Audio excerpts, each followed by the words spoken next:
It's the Brad and John Show. It is the Brad and John Show. This is the B Block. Today's date is October 16th. John, what do we do in the B Block? It's time for Brad's Top 3. It's time for Brad's Top 3. You were a little bit sharp that time, but not bad. Thank you, Brad. Ladies, sing it twice. It's time for Brad's Top 3. And what do we start off with? It's number 3. It is number 3. John, isn't it Whataburger that the Kansas City Chiefs, particularly that sharp, dapper quarterback for the Kansas City Chiefs, isn't Whataburger the hamburger place that he wanted to come into Kansas City that I think they finally did come into Kansas City? Isn't Whataburger? Isn't that the one? I believe so. Yeah, Brad. There's a story, and once again, if you've watched this video, it is so bizarre. A San Antonio Whataburger, 3 o'clock in the morning. Guy comes in there, comes inside, didn't have to do a curbside pickup, didn't have to do drive-through, came into the restaurant to pick up his order, and his order was wrong. So he starts mouthing off. 20 minutes later, there's 8 dudes duking it out in the lobby, or actually in the seating area of the Whataburger in San Antonio. We need a Whataburger. Don't you think that would be great, like in Chesterfield? Yeah, that would be fantastic. That might draw a certain element out here. Think premium outlet type element. Now, Brad, this was in San Antonio. Yes. So I'm guessing the people that were fighting were Asian females. No. Were they Asian females? No, John, they were not Asian females. Are you sure? Okay, well, were they South Pacific females? Were they, as you fill out the government forms, were they Pacific Islanders? Is that what you're going at? Yeah, they were part of the classic WWF tag team, the Islanders. Brad, what was? I didn't see this video, so I'm asking seriously. Were they just generic suburban white guys in pleated khakis? Who were they? No, it wasn't generic. What was their ethnicity, Brad? There were some white dudes and there were some brown dudes. Let's put it that way. So yeah. The white guys were there as cops? No, to break up the fight? They were there. They were all getting involved in the fight. See, what's so interesting about this is that how bad does your life have to be that you start a fight over your order being wrong at the drive-through restaurant or at a hamburger stand? How bad does your life have to be that is what pushes you over the edge? You know what I'm saying, John? Yeah. It's the cliche of the guy who has a bad day at work, so he comes home and he kicks the dog and he yells at his wife. Like, what else happened and what else is going on in these people's lives that they're going to fight about a Whataburger? It's like that. What's that movie? I can't remember. Remember the movie? Falling Down. Yes, Falling Down. I've never seen it, but I know from context clues where you're going with it. Yes, Falling Down. Who's the star in that? Who is that?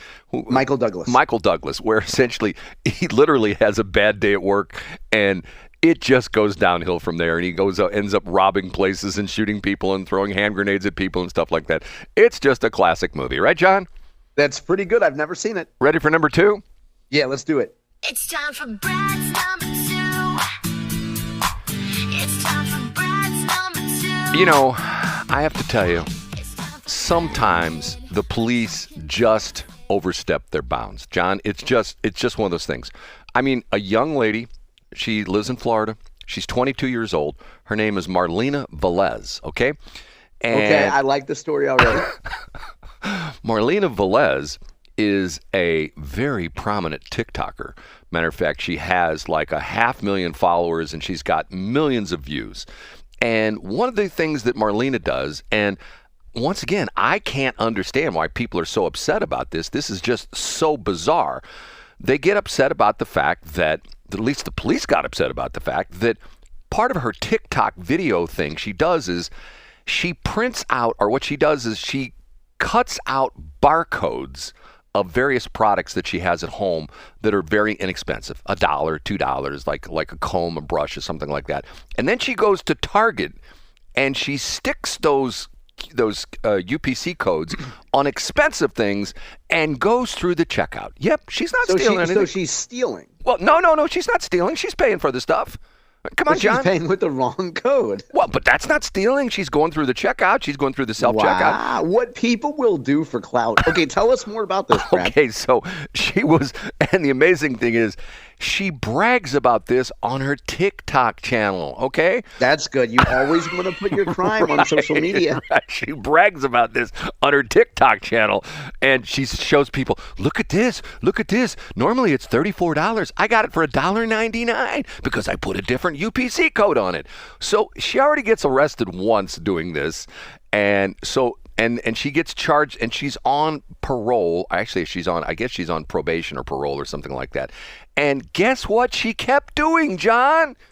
I bet she kept stealing. Yes, she kept doing the same thing. She kept going back to the Targets and taking the UPC codes for inexpensive things and putting on expensive things and running it through the self-checkout. So there's warrants out for her arrest because she violated her parole. She didn't show up at the parole officer, so they put out a warrant for her arrest, and someone saw her, one of the police officers saw her riding in a car, and so the police tried to pull over the car, and at first the car evaded the police and went on a high-speed chase, and the police broke it off. But then later, another police officer saw the car, pulled over the car, but they didn't see Marlena in the passenger seat like in previous thing. So the officer approaches the car and essentially says to the driver, "Hey, we saw this car and it was in a chase not too long ago. You evaded us. Where's Marlena?" "Oh, I don't know. She's on the back. She's laying on the floor in the back seat, covered up with towels." Okay, so she's a very smart person. The police would never think to look in the back seat underneath those towels, right, John?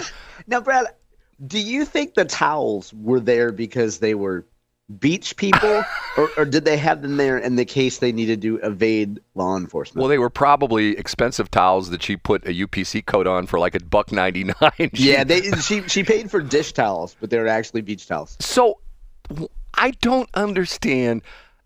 Is it the point where they think that police don't know what TikTok is? They think that like the police are like, "Oh, well, we don't have any smartphones. We can't watch any social media." I mean, there's so many things. You see more and more of these stories like this of people breaking the law and flaunting the law and then putting this up on their YouTube or their, as reels or shorts or in their TikTok channel, stuff like that. I don't get it. I mean, don't you think maybe they should teach in class, like maybe in high school, if you're going to do something bad, don't video it. Don't put it up on your social media but on channels. The flip side of that, the worst case scenario is she gets apprehended, and then people throughout the country on morning and afternoon and evening talk shows are talking about her, saying her name. People are watching her TikToks to learn about who she is. We're increasing her fan count, and yeah, absolutely. I mean, it's a pretty good gambit there. Man, I don't get it. And something like this, if you get caught once doing it, do you think if you're going to do the same thing, what's the stupid thing about, fool me once, shame on you. Right. Fool me twice, shame on me. Right. Okay. Ready for number 3? Yeah, let's hear it, Brad. And now, big finish, Brad's number. Another sad story about downtown St. Louis.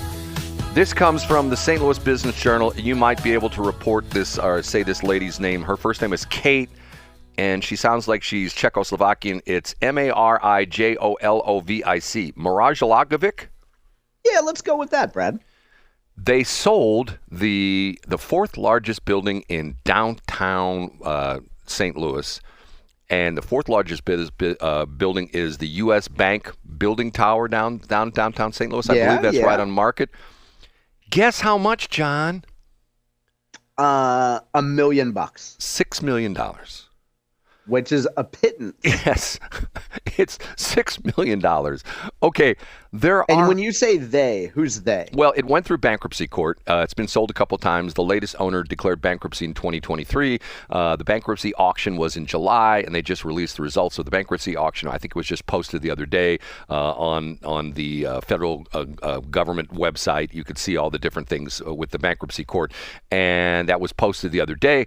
I'm thinking to myself, why was it posted the other day? I thought the government was shut down, but that's a whole other story. Okay, so here we have the AT&T building. What didn't the AT&T building sell for like $3 million or some crazy number like that? Yeah, another very small amount of money. And we're talking, if you were to build, let's take the AT&T building. If you were to rebuild, if you wanted to build the clone of that right next to it, wouldn't you say that would probably be a 9-figure building construction costs easily, like $100 million? Oh, surely. Yeah, surely, for sure. $200-300 million.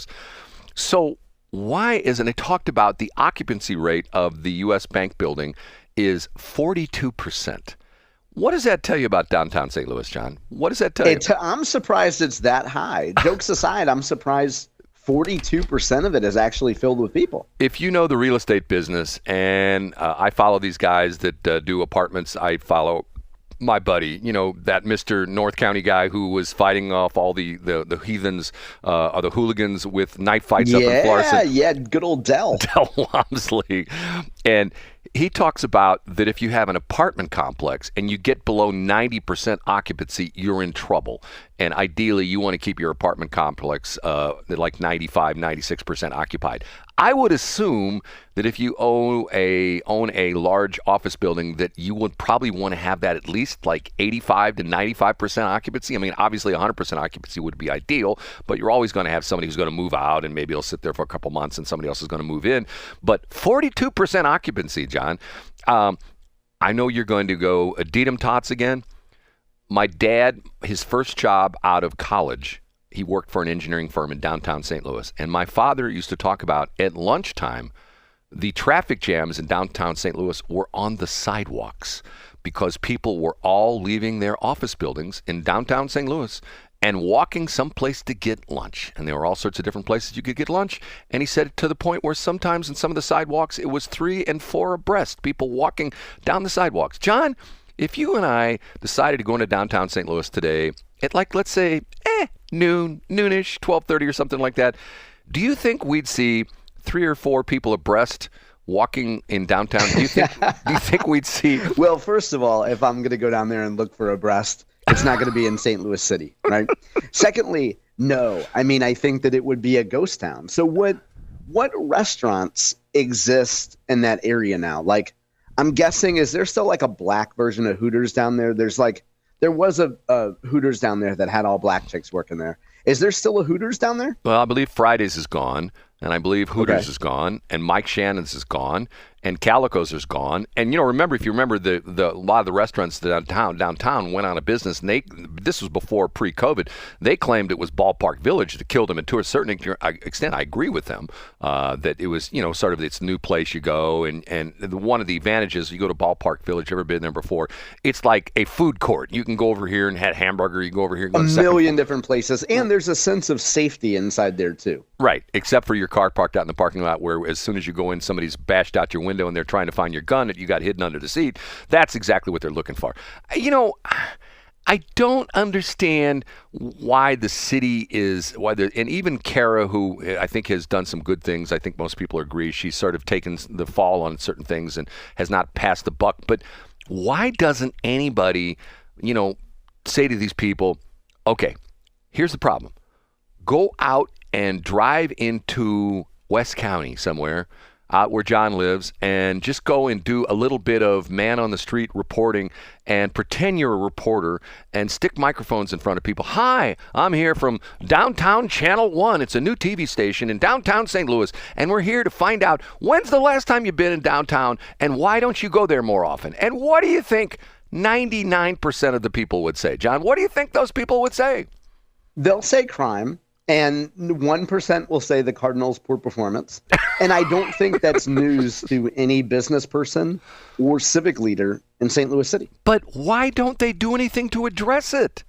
I think that if you were to ask Kara Spencer, she would say that crime and economic development were her 2 top issues that she ran on for her election this year. But is she doing anything about it? Have they hired 300 or 400, 500 more police officers? No? Hey, I'm not her spokesman, Brad. I think the awareness of the issue is there. I think what you're getting at is where is the action? See, the interesting thing about this is, and I'm not going to say, well, look at Trump. Trump sees a problem and he fixes it.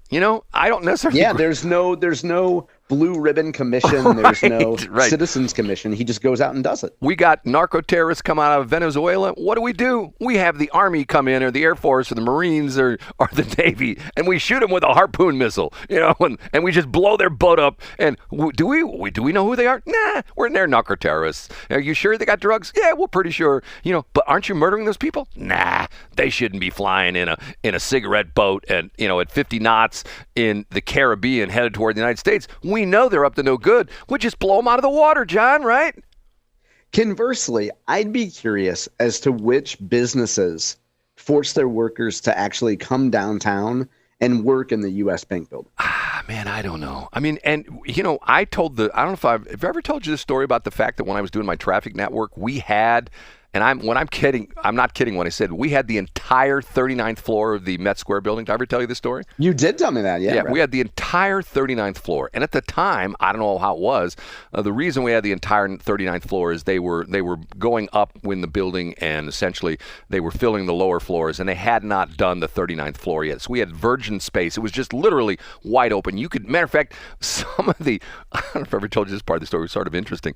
Some of the staff that work for the leasing company, at lunch, they would come up and roller skate around, because you could do a loop around the building because the elevators were in the middle of the building. So you could completely do like a lap around the building on the inside on the roller skates and things like that. And then ultimately they built it out, so we lost it. But once again, at that point in time, the building was pretty full. I think they were up to like this 37th, 38th floor. It was all full. And if I'm not mistaken, when they built the 39th floor out, I think it was an attorney firm, one of the big downtown attorney firms that took it over or something like that. But the building was full. And a lot of those office buildings, and that's not been that long ago. Well, it's been 30 years ago. And, I don't get it. I don't understand it. The hollowing out of St. Louis City. It's a long-term topic, Brad. Yeah. Okay, John, are we going to talk about what we're not going to talk about in the previous segments? What else do you have for C Block, Brad? Well, we could talk about Michael Bosch and John Burton, right? It's 7:43.